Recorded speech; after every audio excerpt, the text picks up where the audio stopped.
What's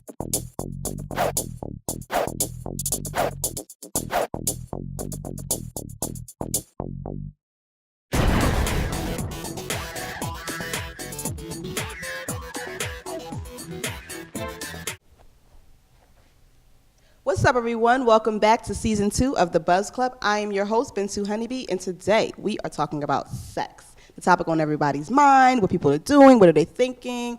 First, we have Bryheem Charity from STEAM, the co-owner of STEAM. Can you tell us a little about yourself, Bryheem? Well, STEAM Rising is focused on science, technology, engineering, arts, and math. And we just have, we focus on making science cool, fun, and engaging in minority schools. We had an innovative approach to instructional educational sector. Basically, we strive to bridge the gaps between STEM careers and minority youth. Thank you so much, Bryheem, for coming in. That's wonderful. Next, we have Ashley Martin, fellow fashionista and young professional. Ashley, tell us a little about yourself. I'm a young professional right now. I'm gainfully employed in the Revenue Operations Department of a Fortune 500 company. And I also have a couple of personal entrepreneurial projects in the works. Okay, thank you, Ashley, for coming down here today. You look beautiful. Thank you. Oh, yes, and we also have Kevin Carr, author of the new hit book, relationship book, Date Responsibly. Kevin, tell us a little bit about yourself. It's Kevin Carr. I'm a writer, author. First book is called If All Men and Dogs, Then Women You Hold the Leash. The second book is called Date Responsibly, and kind of in a nutshell, simply, it's really just about being intentional from the very beginning when it comes to dating for men and women. Okay, all right. And thank you. And last but not least, we have Daryl Williams, who is a sports blogger in Philadelphia. Daryl, please tell us about yourself. I do a little bit of everything. My name is Daryl Williams. I'm actually an employee at the School District of Philadelphia. Work at Benjamin Franklin High School, where I work with autistic support, special needs children. I also volunteer during the basketball season. I'm one of the assistant boys basketball coaches on the varsity team. Outside of that, as our wonderful host also said, I blog over at Sports 24/7 365. That's on Twitter, and then the blog website Daryl DARYL 616 Blogspot, where I like to converse about sports and sneaks and things of that nature. Thank you so much, Daryl, for coming on the show today. All right. So before we can talk about anything about sex, I think the most important thing right now is to talk about safe sex. I read somewhere that although America has a lot of access to contraceptives, most of it is free, meaning condoms, and they offer discounts with different types of contraceptives. But I also read that 215 million women around the world do not have access to contraceptives. And I'm thinking, well, we have access to it pretty much in America, but overall, a lot of people don't. But people in America sometimes don't seem to be using condoms because the pregnancy has went on a rise. So do you think that more people today are using condoms, or do you not, or using safe sex practices while engaging with their partners? I think it depends maybe on the age bracket. I think that plays a huge role, as I mentioned before. Working at a high school, it's kind of a catch-22 where you kind of want to inform. Like I said, being a coach, I kind of let the guys know, because you're an athlete. Sometimes you may be able to get girls a little bit easier than someone else in the student population. So at least protect yourself. Don't listen to a girl when she say she may be on the patch or the pill or something like that, because one, it doesn't protect you from any kind of STDs or things like that. Forget pregnancy, but we're talking about STDs, and then secondly, the pregnancy part. So just make sure you protect yourself. But to kind of piggyback off what you said about it depends on the age demographic, I heard a comment from someone who was about 25 years old the other day, and he said, I said, do you use condoms in your relationship? He said, the condom could be sitting right there in front of me on the nightstand, and I will not use it. And I think that that's an attitude that's shared amongst a lot of people, even in their mid-20s. They probably maybe feel maybe invincible. I don't know. What do you think? I think in some instances people feel invincible, but I think that you also have to look at where those statistics are coming from. A lot of the times we get those from the inner city. Yes. And specifically young people in the inner city, there are a lot of cases where they don't really have, they feel like they don't really have anything to live for. or they're not involved in anything of substance. You know, if you don't have a vision or kind of like a kind of plan of where you want to be 4 or 5 years from now, it's easy to engage in that type of behavior. Now, is it different if you're in a committed relationship, whether or not you're using condoms or not? Because I'm also hearing, okay, we've been together for 3 years, we don't use condoms. Should you not use condoms even though you've been together for 3 years? I think that plays a major role in using contraceptives, not birth control or anything like that, but I feel like if two people are in a committed relationship and they're exclusively seeing one another and just having sex with one another, I think that will take the condoms out of the equation. But I don't really think there's a pinpoint for any problem or age, race, inner city, out of the city, rural suburbs of why people don't use condoms. Sex is sex. Even Bill Clinton had his slip-ups with his thing, and he wasn't, it was all over the suit. He wasn't using a condom or anything like that. So, I mean, people just it's human nature to be passionate about that intimacy, and in the heat of the moment, the condom gets lost. Doesn't matter black, white, 20, 50, it just happens. Right. So, I mean, I just think that some people just don't think about it. And I think that some guys, of course, they don't want to use it. They, it feels better to them without it. And some girls, I hear that a they're lot. just going to let them do it. Yeah. So To echo to what she was saying, I was just having this conversation probably like 3 days ago with my best friend. And he had somebody he was dating. I mean, they started out using condoms, but like after a month in, they stopped using it. Conversations was like, the condoms don't feel right and this and that. I hear that a lot. Yeah, I do too. So a thing like that, and they don't even think about the STDs and stuff like that. So condoms protect against having children, but there's still STDs out here when you're not having. So even though you may be in a committed relationship with someone, what if they step out in your relationship? Then you are at risk to catching anything if you're having sex with them unprotected. To my next question, okay, when is it too soon to talk about sex? Because see, you may meet somebody. Say I met you today, we're going on a date, and then what if right there at the date I put on the table, what do you like to do when it comes to sex? Or how long, do you have to wait with somebody to have sex? Like, how long should we wait to even talk about it? Because I personally think that you should talk about sex whenever you want to talk about sex, Like, it doesn't mean because we talk about it, we're going to have sex. But then I have sometimes my friends tell me, well, he started talking about sex the first week, so, I mean, I couldn't take him seriously because he, it just seems like he wanted to do it to me automatically. But I'm like, well, shouldn't we be talking about people's sexual practices, what they like in bed? What if it's too kinky for you, Then you understand, look, I better go out the front door right away, you know what I mean? Or, what if they are like, I'm celibate? Then you're like, okay, I got to go out the front door again because I need to have sex, So what do you think? Is there ever a time, is it too soon to talk about sex, and what you want? So. I think it's a time and a place for everything. And I think that it also depends on the dynamic of that first date. If you went on a first date and you're like, this guy's a weirdo. Like, why would I be talking about sex with you? Excuse me? No. But if you like click with somebody, sometimes it's like that first sight love. Then it's like, maybe you talk about it. But I feel like, personally, setting bad precedent for the relationship. Don't talk to me about sex on the first date. I'm not talking to you about sex on the first date. I'm not a whore. No, that's not going there. Okay. So. All right. What do you think? I agree. I mean, I think that you got to take your time with that because, especially your first impression. We have a conversation and then you're talking to me about sex. Or as a man, automatically I'm like, okay, well, what's the possibility that we're gonna have sex tonight? Okay. And so, no, really, you got to be careful with that. A lot of times, because that can be. Or how you phrase the questions, maybe what you're asking. I mean, it's just that the subject matter. Like when you're on the first date, like we're trying to get to know. Hopefully, we're trying to get to know each other, and really just trying to see if is it enough here so we can go out again. Exactly. And so, if we get to the sex conversation, automatically my mind is like, okay, well then let me plant the seed to see where this can go. And let me see if I can parlay this to a happy ending. I don't think every guy's thinking like that though, automatically. I'm not men a guy, are men. So Men are men. But I mean, but the sex question could just be, how many partners have you had? Or, have you ever had STD? That could be a question. You don't think that's why are we talking? I agree, but if we just met. For a first date? No. For a first date, how many partners have you had? Want the first date. It's whether or not, if you're too squirmy for it, then maybe you're not for me. Not squirmy, but it's like, I just met you.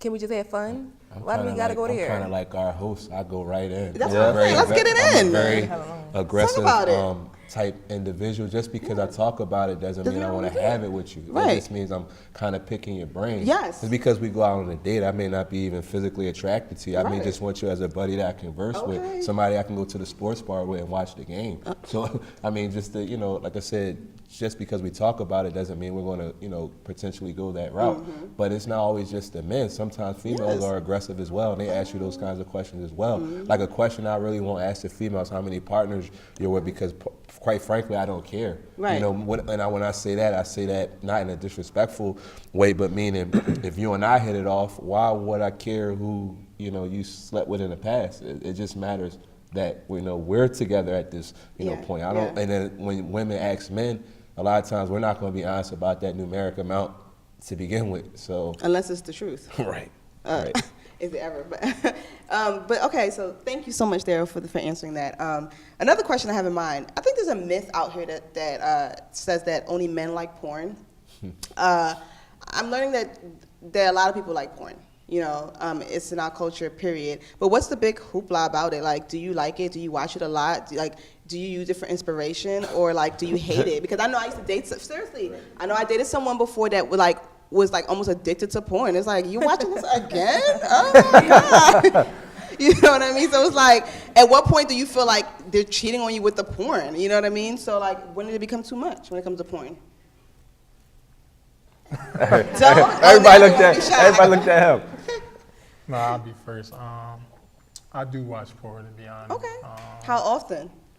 Not often. Like when I was younger, a lot. Okay. But, as I got older, far as with me back then, I did it for to learn and stuff, Okay. different stuff like that. So for inspiration. Yeah. So now, my last relationship, my girlfriend was curious about different stuff, so we would watch it together. Okay. Then you try to make our own movies, but Next topic. yeah. So yeah, basically, like I said in the beginning, just learning different stuff. But when you're in a relationship, just trying to expand or keep it interesting. So that's what I use it for. Okay. I think porn is just, it's there, it's a reality. I think that, and I know people in relationships that watch it.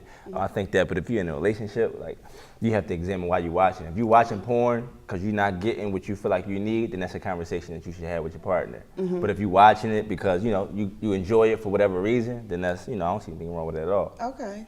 And so you watch porn? Occasionally. Okay, occasionally.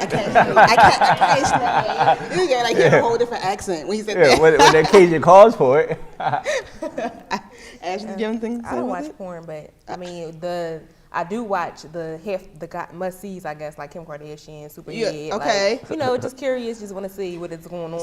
So there's a curiosity about it's like voyeurism. That's a little thing too. Kind of we're watching someone. It's something about watching someone else have sex. Well, I mean, Kim Kardashian is or someone saying this Ray J.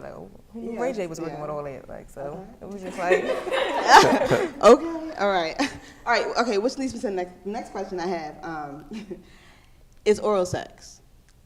How do you ask for oral sex? Because me and my girls were talking about the other day. It's just for guys, it's so hard for guys sometimes because it's they want to ask, but then they feel like they're going to be disrespectful and they get smacked in their face. But I feel like, well, why can't they ask? Because I know for me as a woman, I would want to be able to ask, But how would you prefer someone to ask, or how do you ask?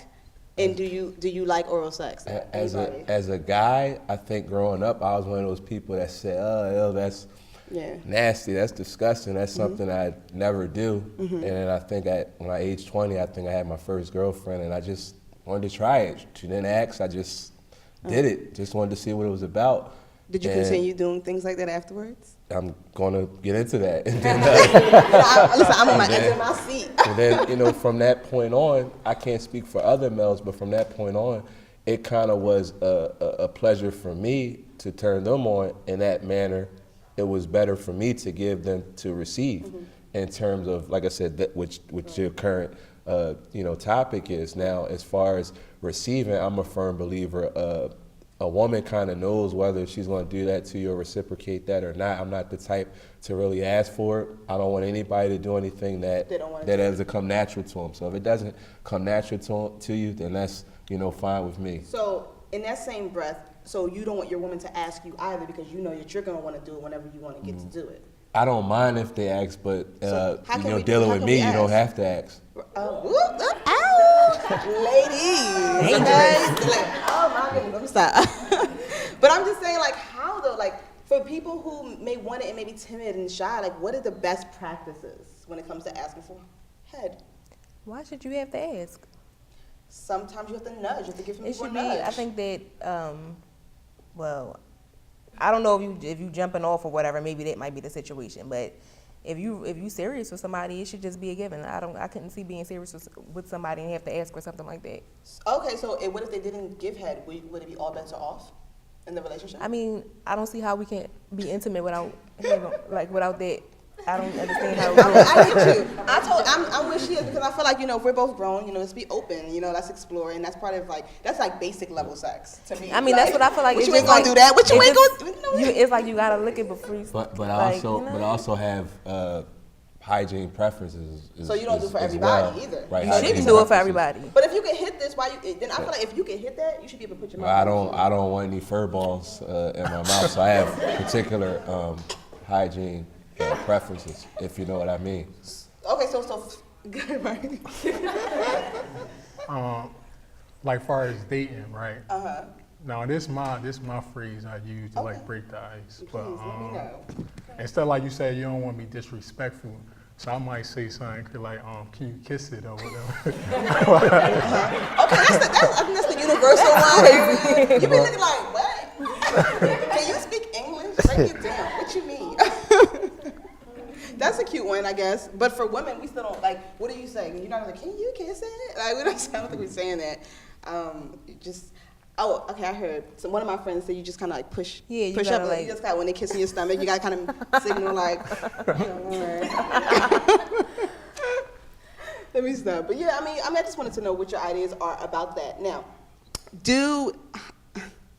another question I wanted to ask was, what do women really want in the bedroom, and what do men really want? Because, like, we think we know what men want. We think we're doing all this sexy stuff. We're doing all this and that. They be like, girl, bye. Like, no, I just want you to do this. Like, what are some pet peeves? Like, what are some things that you wish were going on, Like, communication. Like, what is it? Like, what would you like to see? What would be a perfect thing for a girl that you're dealing with to demonstrate to you within the bedroom? Well, if it's like a committed relationship, I feel like I'm not talking about this as an everyday thing. Okay. I mean, we're talking about special occasions. Like, Here we go. I mean, maybe we can add a third wheel into the That was the next question, but hey, we're touching on it now. equation. I don't mean just like every Friday or every Saturday. I mean for real, like major, Like your birthday? something like that. Yeah. Why is that necessary? Why is that something that you would like? Why is threesomes, It's just something different. I mean, like I said, you're not getting it on an everyday basis, but every now and then for a major occasion. So what if she said, I want to have two men? Because I'm sure your threesome involves her and another female. Right. So what would you feel comfortable if she then wanted that? If I'm man enough to ask or mature enough to ask that question, if that's reciprocated to me, then I have to be okay with it if the person was okay with what I'm asking. So, I always say fair exchange, no robbery. You can't ask for something from somebody else that you wouldn't be willing to do. Okay. I like that. We have time for one more person to answer that. Ash, you can tell me what you think women may want? What the? I'm not even sure. Like, women don't know what they want. They Okay, think they know that's what they real. want. That's They real. don't know what they want. You gotta surprise them. Don't do not too rough though. Nobody wants a jackhammer. Nobody. Just Or a like- quick pumper. Yeah, but I don't know. Women don't know what they want. Yeah. All right. Well, when we come back, we are going to go to the studio audience to see what they have to say about these hot topics. See you soon.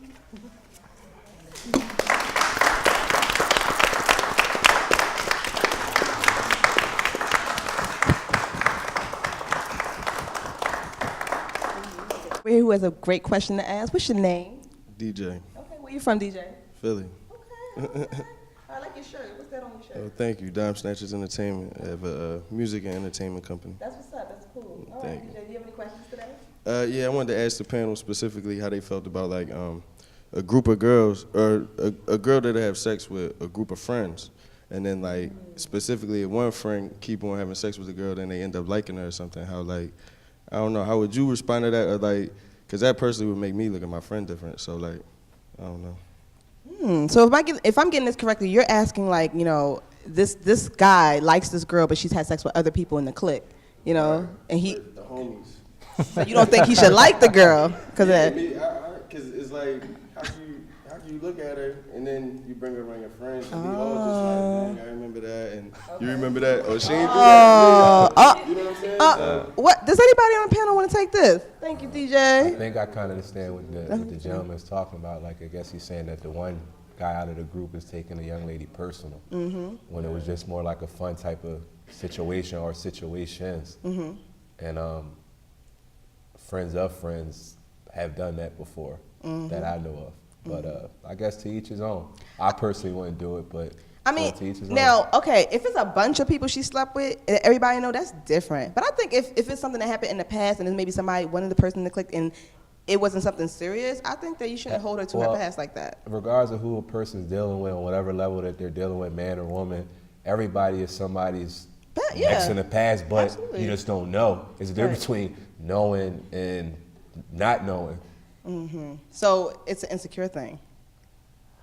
No, like I get what he's saying. I get like what I he's saying, know, I know a guy who married a girl who we both know at least 7 guys that slept with her.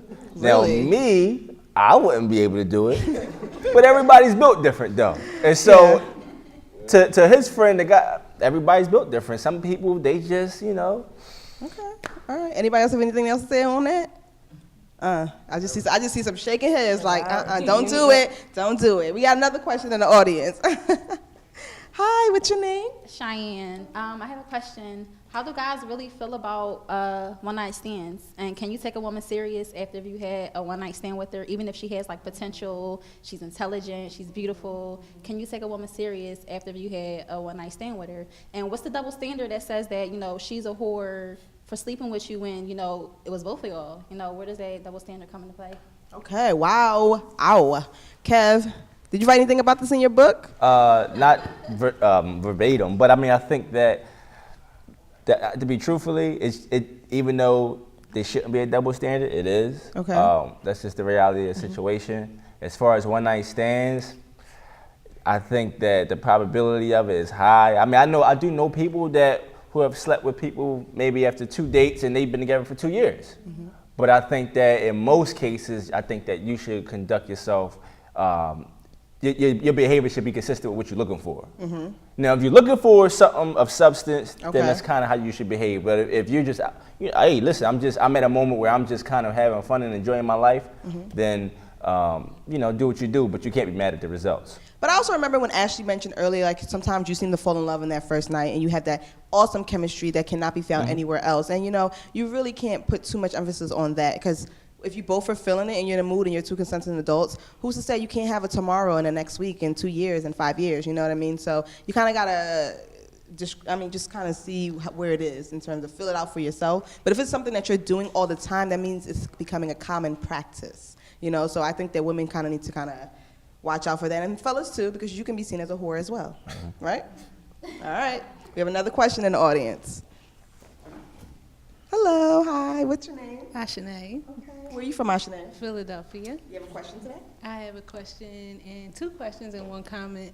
My first comment is going to be, particularly in my last relationship, we didn't spend as much time together, so when it came down to oral sex, I was like, there's no appropriate way to ask, like, let me get that. Like, I'm just a more forward type person when it comes to my boyfriend, so to piggyback on back of what Ashley was saying, when you're in a committed relationship, I don't think there should be a way to ask like, yo, what's up? Like, you know what I'm saying? So sometimes you need to be reminded, and if you are in a committed relationship, you should be okay about it, because you should want to satisfy me in every way as if I want to satisfy you in every way, so you shouldn't have a problem with me saying like, Ashanae, what do you think about fellas who say, I don't do that?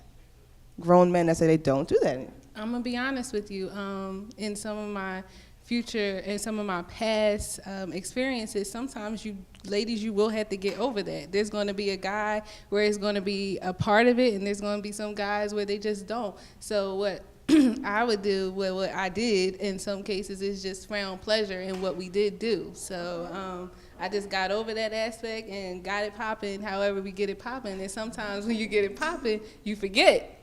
You may think that you don't, but you do forget. Like if if the boat is making the ocean that it needs to make, sometimes you forget about the people on the boat, okay? And what they're doing and not doing, okay? So, What's your question?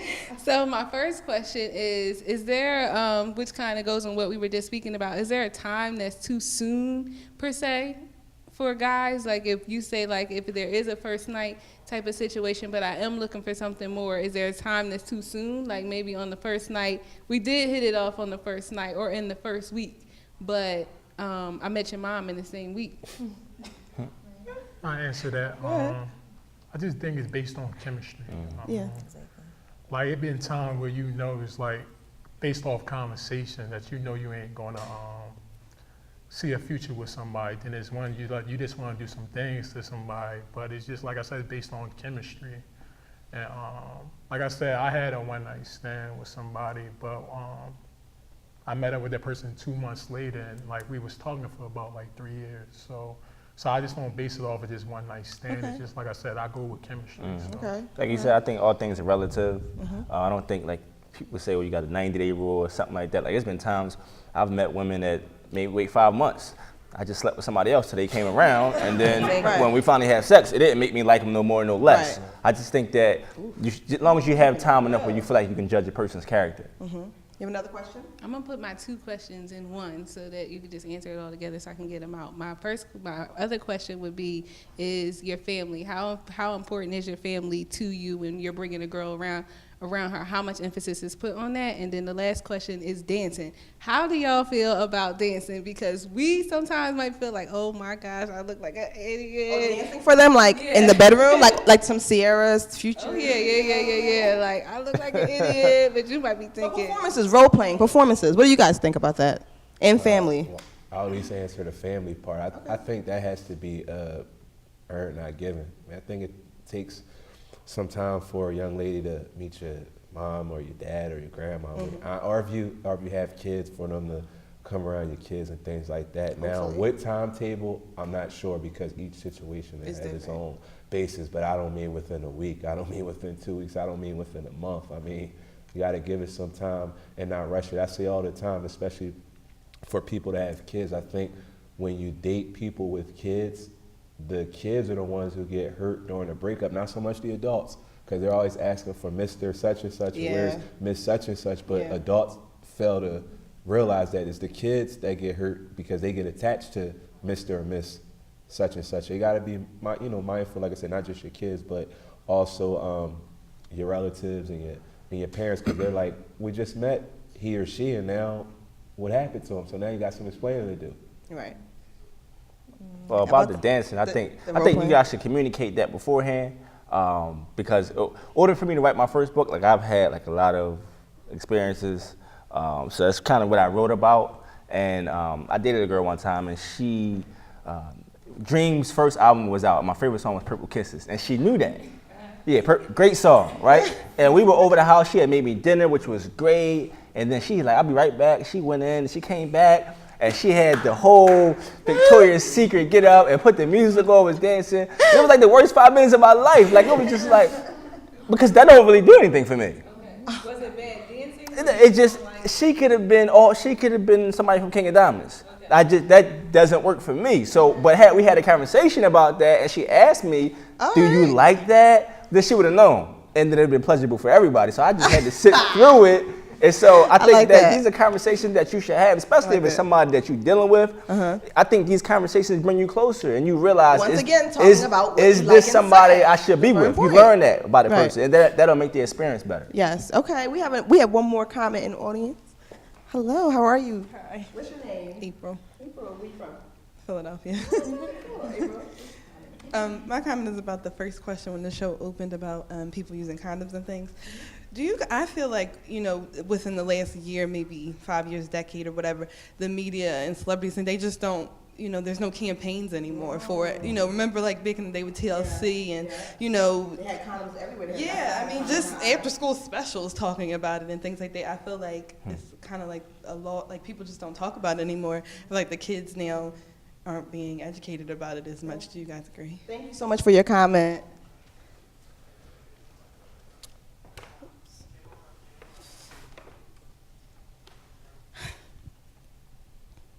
Thank you so much for joining us today as we talked about sex. We will have a part 2 to this. I just want to thank Black Caviar for dressing me today, of course, and thank my audience and thanking everybody on this panel. Are there any last words, any remarks that you'd like to say? Thank you for having us. Thank you so Absolutely. much. Thank you. Remember, Comcast every Tuesday night at 9:30, Channel 66, and Verizon 2930. You have officially been buzzed.